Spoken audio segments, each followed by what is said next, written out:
Descobri um vídeo adulto da minha namorada com outro homem, e minha vida virou um inferno em segundos. Eu sempre acreditei que algumas dores só pertenciam aos outros. Que certas tragédias emocionais, como ser traído de forma humilhante, eram coisas distantes, reservadas aos infortúnios de pessoas menos cuidadosas com os sinais. Eu me achava atento, alguém que conhecia profundamente a pessoa com quem dividia a vida. Janice era, para mim, um lar.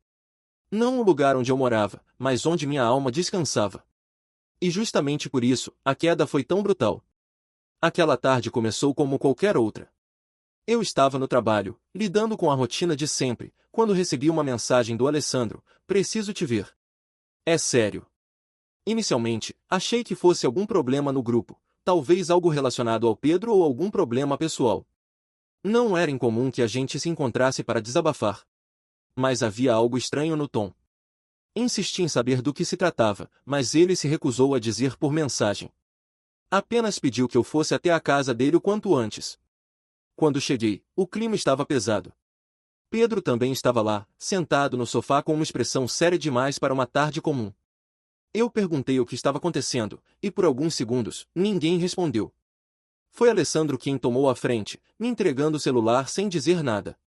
O vídeo já estava pausado, pronto para rodar. Eu hesitei. Algo no meu estômago já começava a se revirar. Pressionei o play, e em poucos segundos, meu mundo começou a ruir. Era ela. Janice. Não havia dúvidas. O rosto, a tatuagem discreta perto do quadril, a voz abafada. Ela estava ali, completamente nua, com outro homem. Um estranho. E não era apenas um vídeo íntimo. Era algo explícito. Vulgar. Público. Minha respiração ficou pesada. Minhas mãos tremiam. Não consegui assistir até o fim. Joguei o celular no sofá, levantei de forma abrupta e corri até o banheiro. Vomitei. Muito. Meu corpo rejeitou aquela realidade com tanta força que parecia querer expulsar minha alma junto. Quando me olhei no espelho, minha expressão era a de alguém que havia acabado de presenciar a própria morte. Não a física, mas algo pior, a do amor. A da confiança. A do sonho que eu carregava com ela. Voltei à sala em silêncio. Alessandro e Pedro evitaram meus olhos. Eles também estavam em choque, mas sabiam que a bomba havia explodido no meu peito. Nenhuma palavra foi dita por longos minutos. Eu só conseguia ouvir o som abafado do meu coração batendo forte demais. A sensação era de que o mundo havia parado. Que tudo que eu conhecia estava sendo engolido por um redemoinho de dor e descrença. Sentei no chão e encostei a cabeça na parede. As lembranças começaram a invadir minha mente sem permissão. Os domingos preguiçosos ao lado dela. As viagens. As risadas bobas. Os planos para o futuro. O modo como ela me olhava depois de um dia difícil. Tudo parecia mentir agora. Cada gesto de carinho, cada jura de amor, tudo contaminado pela imagem dela com outro homem. Eu não sabia mais o que era verdade. Alessandro, com cuidado, disse que achava melhor eu não fazer nada naquele momento. Que eu precisava digerir aquilo antes de agir. Mas como digerir o indigerível? Como encontrar lógica no momento em que meu peito parecia prestes a explodir? Eu queria respostas. Queria entender como aquilo aconteceu. Quando? Por quê? Mas, acima de tudo, queria fugir. Queria apagar aquela memória. Queria voltar para uma hora antes daquele vídeo. Para qualquer ponto da vida em que eu ainda acreditava que ela era minha, e só minha. Mas o tempo não perdoa. Ele não recua. Ele empurra. E naquele momento, ele me empurrou para o abismo. Passei o resto do dia na casa do Alessandro. Não consegui comer, nem beber água. Apenas fiquei ali, mudo, tentando encontrar algum resquício de força para levantar. E quando finalmente consegui, já era noite. Dirigi até minha casa com as mãos ainda tremendo. O volante parecia escorregar dos meus dedos. O rádio estava desligado, e ainda assim, o silêncio era ensurdecedor. Era como se o universo estivesse me testando, sussurrando no escuro que nada mais seria como antes. Ao chegar em casa, encontrei Janice sentada no sofá, lendo um livro. Sorriu ao me ver, aquele sorriso sereno que sempre me desmontava. Como era possível? Como ela podia sorrir daquele jeito? A mulher do vídeo e a mulher diante de mim pareciam existir em mundos paralelos. Mas, naquele momento, elas eram a mesma. E isso me dilacerava. Não consegui dizer nada. Apenas a olhei, e vi que ela estranhou o meu semblante. Perguntou se estava tudo bem, mas eu não respondi. Tirei o celular do bolso, procurei o vídeo e estendi o aparelho para ela. Sem uma palavra.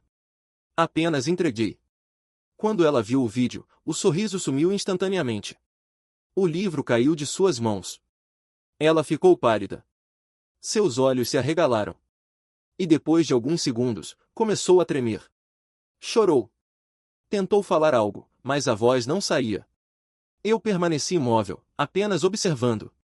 A dor em mim era tanta que eu já não conseguia sentir raiva. Só existia um vazio enorme, e nele, flutuavam os destroços do que restava da nossa história. Ela se ajoelhou, suplicou, tentou tocar minha mão. Mas eu recuei. Minha alma já não estava mais ali. Eu a amava, e talvez ainda a amasse por muito tempo, mas naquele instante, eu percebi, o amor não sobrevive à quebra da verdade. Eu precisava partir. Precisava me afastar antes que aquela dor me afundasse de vez.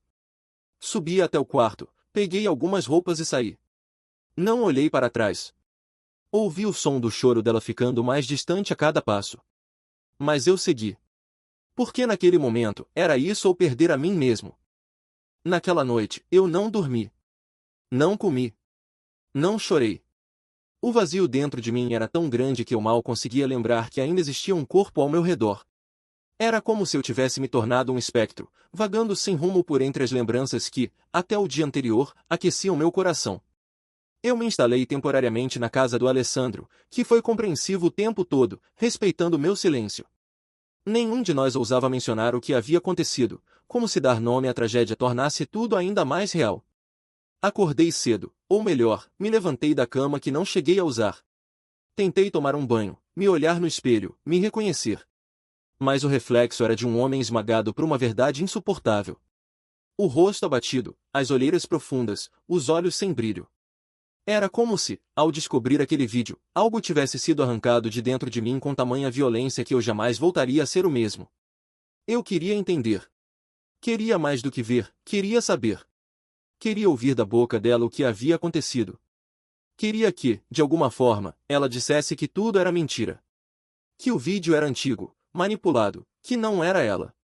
Mesmo sabendo, no fundo, que não havia como negar a verdade tão explícita diante dos meus olhos. Voltei para casa no fim daquela manhã.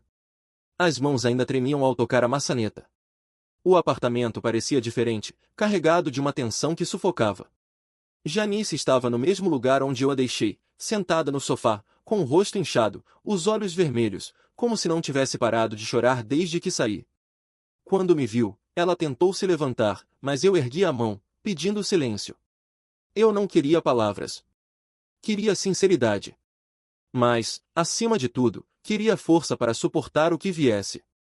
Ela começou a falar, aos soluços, dizendo que não sabia como aquilo tinha ido parar na internet, que aquilo era antigo, que ela estava confusa, vulnerável, que foi um erro, um momento que não significou nada. E então, finalmente, veio a frase que me destruiu de vez: eu não sabia que estavam gravando. Naquele instante, um novo tipo de dor tomou conta de mim. Porque, por mais que o ato em si já fosse devastador, imaginar que ela foi exposta, que talvez tenha sido vítima de algo ainda mais sombrio, me deixou sem chão. Eu não sabia se sentia raiva ou pena. Se queria abraçá-la ou desaparecer dali para sempre. Era um labirinto emocional sem saída. A mulher que eu amava podia ter sido enganada, usada, registrada sem consentimento. Mas isso não apagava a traição. Não apagava o fato de que ela se entregou a outro, de alguma forma, enquanto eu acreditava estar vivendo um amor recíproco. Ela caiu de joelhos mais uma vez, me implorando para ficar. Disse que me amava, que não sabia o que fazer, que se arrependia todos os dias desde que aquilo aconteceu. Que não conseguia dormir, que aquele peso a consumia. Mas, no fundo, nada do que ela dissesse seria suficiente. Não havia justificativa que resgatasse o que tínhamos. O elo estava quebrado. E eu, mesmo em pedaços, sabia que precisava ir embora. Disse a ela que nosso relacionamento havia terminado. Não gritei. Não a ofendi. Apenas afirmei. E aquela frieza doeu mais do que qualquer briga. Porque foi o fim. Um fim definitivo, seco, Inevitável. Ela não reagiu imediatamente. Só ficou ali, paralisada, com o olhar perdido. Parecia que sua mente tinha desligado. Os olhos não piscavam. A boca entreaberta, mas sem som. Por um momento, achei que ela tivesse desmaiado. Toquei seu ombro, e ela sequer reagiu. Foi quando percebi que algo estava muito errado. Corri para o quarto e liguei para os pais dela. Em poucos minutos, eles chegaram, desesperados. Quando viram o estado em que a filha estava, não hesitaram em levá-la imediatamente ao hospital. Eu fui junto. No caminho, o pai dela dirigia em silêncio, enquanto a mãe chorava baixinho. Eu não sabia se ainda tinha o direito de estar ali, mas sentia que precisava. Que, mesmo magoado, ainda havia um fio de responsabilidade emocional me prendendo àquela situação. No hospital, os médicos disseram que ela estava em estado catatônico. Que provavelmente sofrerá um colapso nervoso. Foi internada em observação, e os pais decidiram transferi-la para uma clínica de saúde mental nos dias seguintes. Eu acompanhei tudo como quem assiste a própria história ser rasgada página por página. Era surreal. Uma parte de mim gritava para fugir. Outra queria ficar, cuidar dela, entender melhor o que havia por trás daquela tragédia. Foi na clínica que a verdade começou a emergir. Durante uma sessão com os psiquiatras, Janice revelou que o vídeo fora feito sem seu consentimento. Que estava vulnerável naquela época, envolvida com um homem mais velho, que a manipulava. Disse que havia confiado nele, que foi seduzida, e que durante um encontro, foi filmada escondida. Segundo ela, só soube da existência do vídeo muito depois, mas não teve coragem de me contar. Disse que temia me perder. Que se odiava por tudo aquilo. A revelação me jogou ainda mais fundo no abismo emocional. Porque, ao mesmo tempo em que a traição se mantinha como uma ferida aberta, eu agora enxergava uma mulher ferida, confusa, destruída por dentro. Aquilo que eu achava que era apenas egoísmo e luxúria, talvez fosse um retrato de um passado cheio de traumas mal resolvidos. Os pais dela decidiram denunciar o caso à polícia. Fizeram um boletim de ocorrência, buscaram um advogado. Mas o processo se mostrou lento, complicado. O homem envolvido era estrangeiro, aparentemente sul-coreano, e as provas eram escassas. O vídeo em si não mostrava o rosto dele claramente.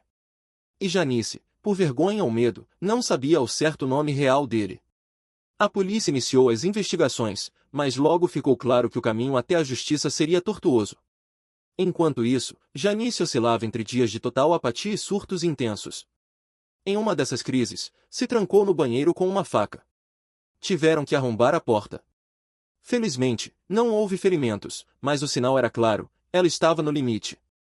Sua saúde mental se deteriorava a olhos vistos, e eu me sentia cada vez mais impotente. Por mais que ainda houvesse mágoa em mim, não conseguia virar as costas completamente. Fui visitá-la algumas vezes, sempre com a permissão dos pais e dos médicos. Nessas visitas, ela mal falava. Apenas me olhava, com olhos tristes, quase infantis. Como se pedisse desculpas com o olhar. Como se implorasse para que eu a salvasse. Mas eu não podia. Eu não tinha mais forças para salvar ninguém. Mal conseguia me manter de pé. Eu sabia que precisava tomar uma decisão. Que não podia viver eternamente nesse ciclo de dor e culpa. Mas a dúvida me corroía. Se eu a deixasse completamente, estaria abandonando alguém que ainda amava? Mas se ficasse, estaria me destruindo pouco a pouco? A única certeza que eu tinha era que já não éramos mais os mesmos. Que algo dentro de nós havia morrido, e que talvez, por mais que o amor ainda existisse, não bastasse. Os dias começaram a passar de forma arrastada, como se o tempo se recusasse a seguir seu curso normal. Cada manhã era uma batalha contra o impulso de voltar para a cama e me esconder do mundo. Eu me via mergulhado em um estado estranho, onde a vida parecia ter perdido a cor. Tudo que antes era rotina, o trabalho, os encontros com amigos, até mesmo as coisas simples como ouvir música ou tomar café, havia se tornado mecânico, vazio. As visitas à clínica passaram a ser menos frequentes. No começo, eu ia quase todos os dias. Senti uma estranha obrigação de estar presente, como se a minha ausência pudesse piorar ainda mais o estado de Janice. Eu não a amava menos por tudo o que havia acontecido. O que sentia por ela era profundo, mas estava coberto por uma névoa de dor e desilusão. E mesmo com tudo que ela dizia, com tudo que revelou, ainda havia dentro de mim uma parte que resistia em confiar plenamente. As conversas com os médicos eram sempre cautelosas.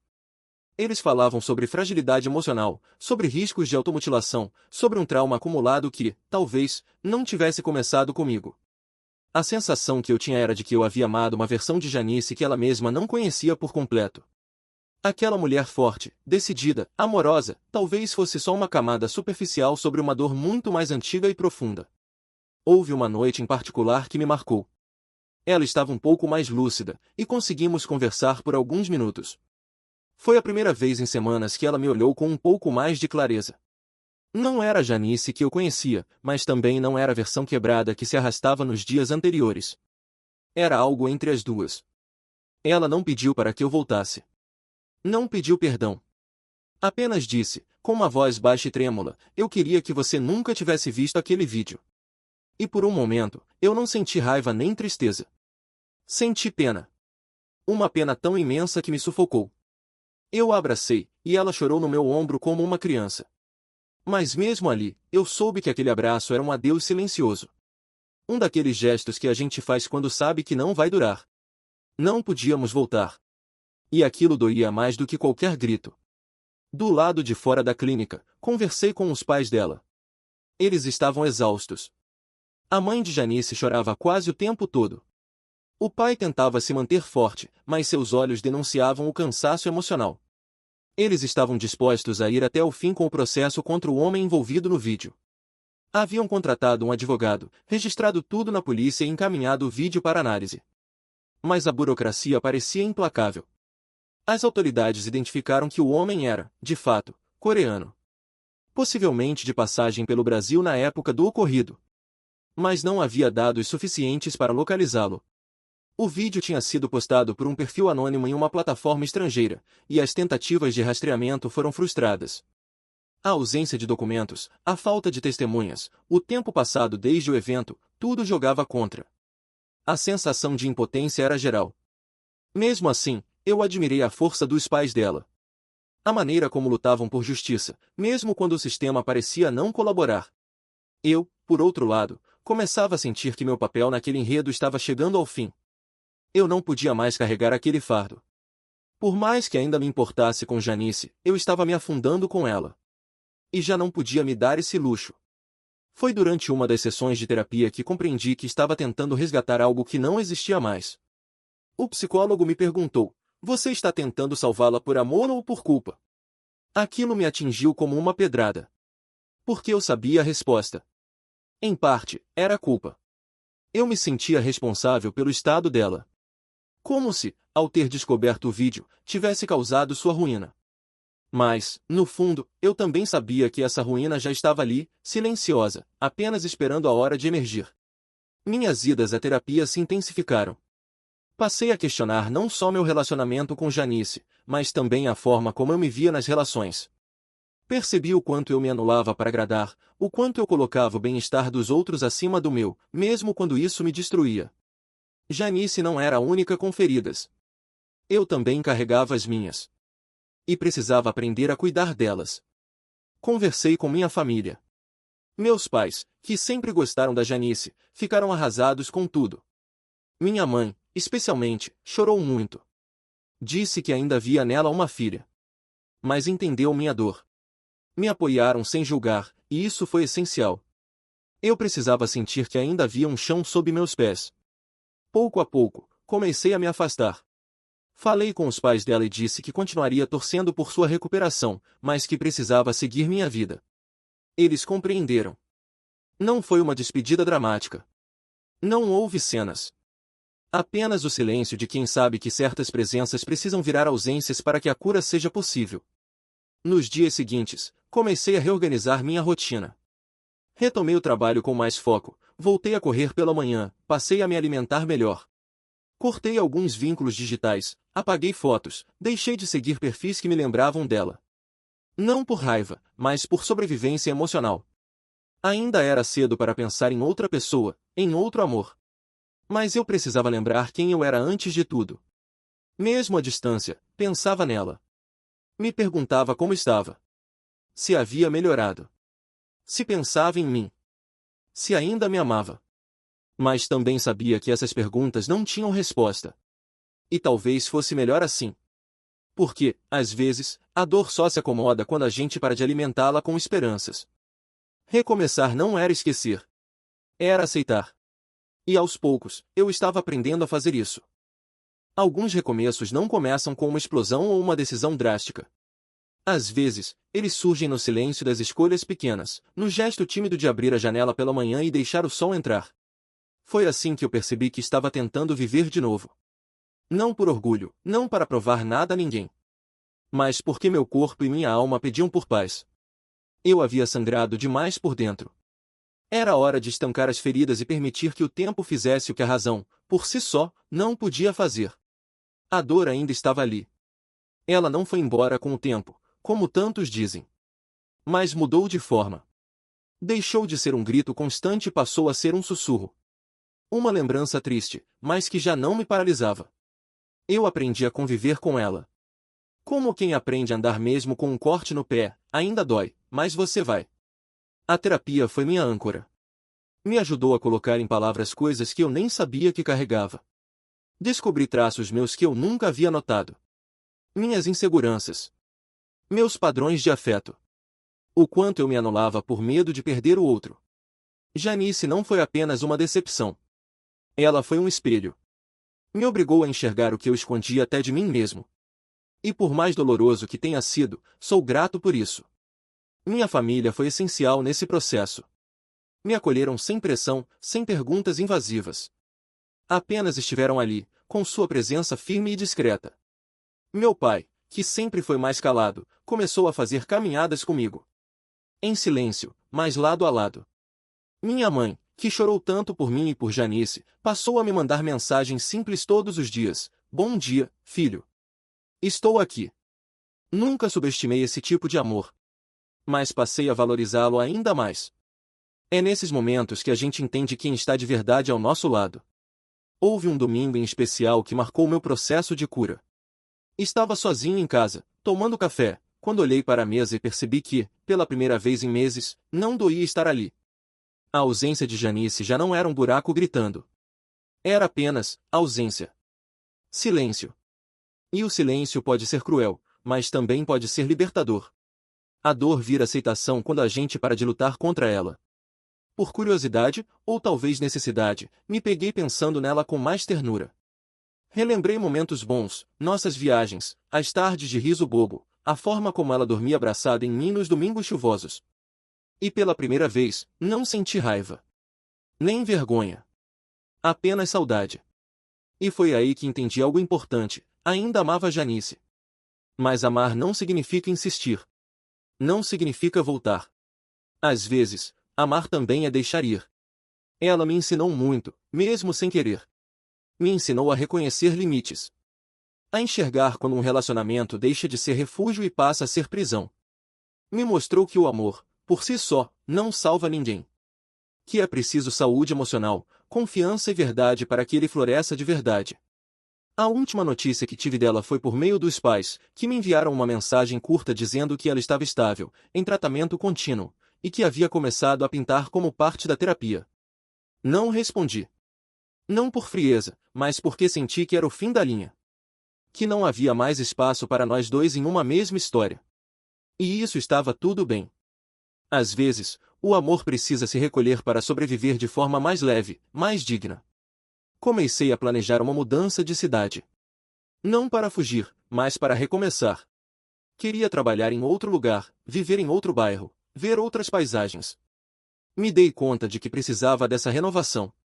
Precisava de um espaço onde as memórias não me perseguissem a cada esquina. Onde eu pudesse me permitir ser alguém novo, reconstruído, sem o peso constante de tudo o que vivi. E ainda assim, levo comigo algo dela. Não em objetos ou lembranças forçadas, mas em marcas sutis que a vida deixa. A forma como aprendi a ouvir mais, a respeitar limites, a valorizar minha própria saúde emocional. Janice não foi só dor. Também foi aprendizado. Também foi carinho. E por mais que tudo tenha acabado da forma mais cruel possível, eu me recuso a apagar isso. Alguns dias ainda são mais difíceis que outros. Às vezes, acordo com o coração pesado, revivendo cenas que preferia esquecer. Mas, nessas horas, respiro fundo e lembro a mim mesmo, eu sobrevivi. Eu caí, mas levantei. E isso, por si só, já é uma vitória. Meu último gesto por ela foi silencioso. Escrevi uma carta, que nunca enviei. Nela, agradeci. Agradeci pelo que vivemos, pelas alegrias, até pelas dores. Porque me fizeram crescer. E encerrei com uma frase que, acredito, resume tudo o que restou: te amei de verdade, mas escolhi me amar também. E é isso. Eu sigo. Sem pressa. Sem rancor. Leve como dá para ser depois da tempestade. Carregando cicatrizes, mas não mais sangrando. Porque a vida não para. E eu também não.